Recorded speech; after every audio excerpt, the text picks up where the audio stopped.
What's going on? It's your man Diamond K, RadioOnFire.com, the DiamondKShow.com. Glad to be with you. Glad that you could join me.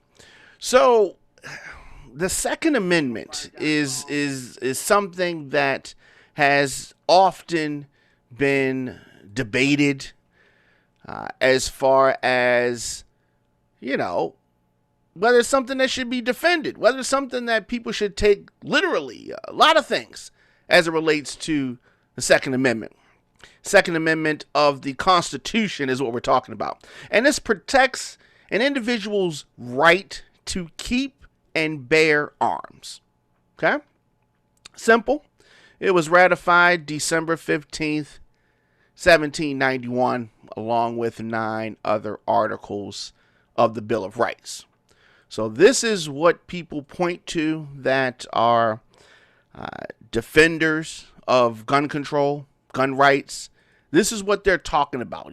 Talking about infringing on their rights, your rights if you are a U.S. citizen. So I support these rights. I think that they are important. I think that gun control, there are limits, right? But I believe that all Americans have the right to bear arms. Now, there are definitely things that you can do to jeopardize your ability, I think, to legally bear these arms. And there are things that you can do to have your privileges revoked, right? A well-regulated militia being necessary to the security of a free state, the right of people to keep and bear arms shall not be infringed. Now, if you take that quite literally, it says a well-regulated militia being necessary to the security of a free state, right? The right of the people to keep and bear arms shall not be infringed. So here's what's tricky about that. This is lawyer speak, right? In the beginning, it mentions militia, but towards the end, it mentions the people. So that's that line where some people will say, well, it talks about a militia, but in the end, it speaks about the people, which is the citizens. And that is what many gun control groups, people that want to stop gun control, these organizations like the NRA, like others. So if you support the NRA, which is the National Rifles Association, if you support their vision of gun control for a minimum of $30 or so a year, you can join up, and they got different packages and different membership levels and all of that. The NRA is a very powerful organization. It's been around for many years. But they are in the news right now and have been under investigation for the last year and a half. And that is by the Attorney General of New York. So the Attorney General of New York, she sued the NRA, National Rifle Association, yesterday. And she is seeking to put the powerful gun advocacy organization out of business, wants to end things for them. And of course, this making big news because this is a very powerful group. Okay, I definitely support the Second Amendment. However, I want you to know that you can be pro Second Amendment, but not be a member or supporter of the NRA. They are one organization of many. Okay, so I think that what people often do incorrectly is equate gun control automatically with the NRA, right? You can be a sports fan, but not like soccer. But just because you don't like soccer doesn't mean you're not a sports fan, right? That's one sport of many. And the NRA, one organization of many. So, why is she trying to put them out of business? She is alleging that several high-ranking executives millions of dollars for lavish personal trips, no-show contracts for associates, and other questionable expenditures. Meaning there was fraud involved, meaning they were taking the members' money and doing other things with it other than the coveted fighting, stopping, gun control, right?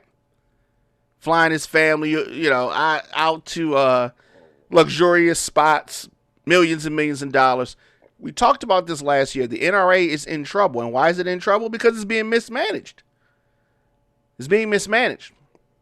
Attorney General Letitia James, in her lawsuit filed in Manhattan, after an 18-month investigation, she talked about some misspending, self-dealing allegations that have the longtime leader, Wayne LaPierre, in trouble, at least as it relates to these accusations, from hair and makeup for his wife to $17 million post-employment contract for himself.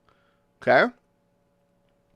And the Attorney General says that this stuff was hidden for a long time by his squad, his lieutenants, passing through different channels, them hiding things. They were whistleblowers and they were ignored or otherwise. The things started to come to light as the NRA's money troubles started to pile up. And why? Why were they having an erosion of their money? The organization went from nearly $28 million surplus back in 2015 to a $36 million deficit in 2018. Members were still supporting. People were still giving them money. But where was this money going? And why was the organization, which is a nonprofit, being handled as such? So, to Republicans, conservatives who may support the NRA, I already know where you're going to go. You're going to say, hey, wait a minute. She is a Democrat and she is left-leaning and she is targeting this conservative outlet, this conservative donor base who's giving Donald Trump more money than anybody, right? Why are you targeting this group? This is not about the NRA. This is about hurting conservatives. That's what they're going to say. And I understand why you may feel like that, but if this activity was done, wouldn't you want it to be investigated? It's not saying you shouldn't have gun control organizations. There are plenty of gun control organizations, right? This one right here. There are plenty of conservative leading, conservative supporting gun organizations. But if this one is being run improperly, don't you want it to be cleaned up? Now, yes, the influence of the NRA has been very powerful. So powerful, in fact, that according to the lawsuit, this organization went unchecked for decades, while top executives funneled millions into their own pockets. Wouldn't you want this thing cleaned up if you are a supporter of the NRA? I would. Right? You still want to support the cause, but clearly the people that have been at the top of the organization have not been fully committed to the cause. They've been committed to self-dealing.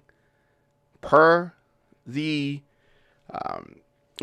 per this investigation, per her announcement, Miss James said, I'm sorry, the Miss James is probably demeaning, right? The Attorney General James said that the NRA is fraught with fraud and abuse, which is why we seek to dissolve the NRA, because no organization is above the law. Now, I mean, dissolving the organization is extreme, right? I think on surface, you may say we want to clean it up, get rid of the people who did improper and illegal things, but why dissolve the whole organization? That's a bit much. Reminds us of what happened with Trump and some of his fraudulent nonprofits, right? She is taking aim at the NRA after her office dismantled the president's charitable foundation and fined him $2 million to settle allegations that he used the donations meant for worthy causes for his own business and his own political interests, which he did. Now, though it's headquartered in Virginia, the NRA was chartered as a nonprofit back in 1871 in New York and continues to be incorporated in the state. The president has suggested that they up and move and relocate to Texas, where they would be more than happy to have them there. But you got to play by the rules, and it's not that simple. This has to be rectified before they could have any thoughts of doing that relocation to Texas. This has to be cleared up first. This is a major thing, and that is something that they're going to have to stand and account for. So what did they do? In response, of course, they do what a lot of people do. A lot of people, and they try to act like this is an attack against all of them. Any gun rights NRA member, this is an attack against them, according to the NRA. The president responded to the attorney general by saying this was a baseless, premeditated attack on our organization and the Second Amendment freedoms it fights to defend. Nowhere in this did they talk about the Second Amendment freedoms. But of course, the defendants want you to rally behind them. And they said that you could have set your watch by it. The investigation was going to reach its crescendo as we move into the 2020 election cycle. Now, what's interesting about that statement is that this is the National Rifle Association. This is not supposed to be a political entity. Why are they so enamored with the election? Because they are leveraging their power in the conservative world, and it is clear that they're making it partisan, and they think that New York is making it partisan. They continue, it's a transparent attempt to score political points and attack the leading voice in opposition to the leftist agenda. What's unfortunate about that is that both sides, the left and the right, participate in this type of behavior.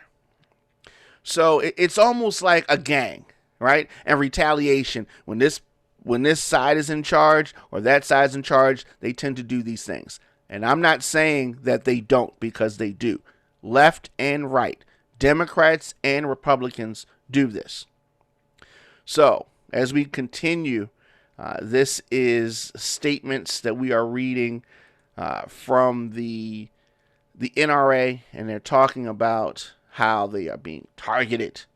This is a power grab by the political opportunist, a desperate move that is part of the rank political vendetta, which is what I was speaking of. I don't dismiss the fact that a vendetta exists, but if Wayne LaPierre and his lieutenants were not allegedly mishandling and funneling this money, there would be no case. If you did not commit the crime, so any Republican that commits a crime, if you are held to account, that's a leftist attack? No, it's not. You broke the law, and it just so happens that you're a conservative, and it just so happens that she's a Democrat, and you did something, so she got you, or she thinks that she has you. They ended with, our members won't be intimidated or bullied in their defense of political and constitutional freedom. This has nothing to do with the members being bullied. This has to do with the leadership of the NRA deceiving its members. And in an attempt to continue to deceive them, they're trying to draw the battle lines and make it an us against them thing. It's very interesting, and we're definitely going to continue to follow this. I don't know what's going to happen here. I know that this is going to be a drag-out fight, and as evidenced by this lawsuit, it is going to be something that I just don't see the NRA going down without a fight. I don't see that happening, and we're definitely and at the precipice of something unique. Let me know your thoughts in the comments. Instagram, Facebook, Twitter, LinkedIn, TikTok at The Diamond K Show, at Radio on Fire. Of course, I am here daily, 7 p.m. And wherever you are listening or watching, hit the subscribe button. Also go to youtube.com/DJ Diamond K. I will see you guys a little bit later on today for another episode of the program.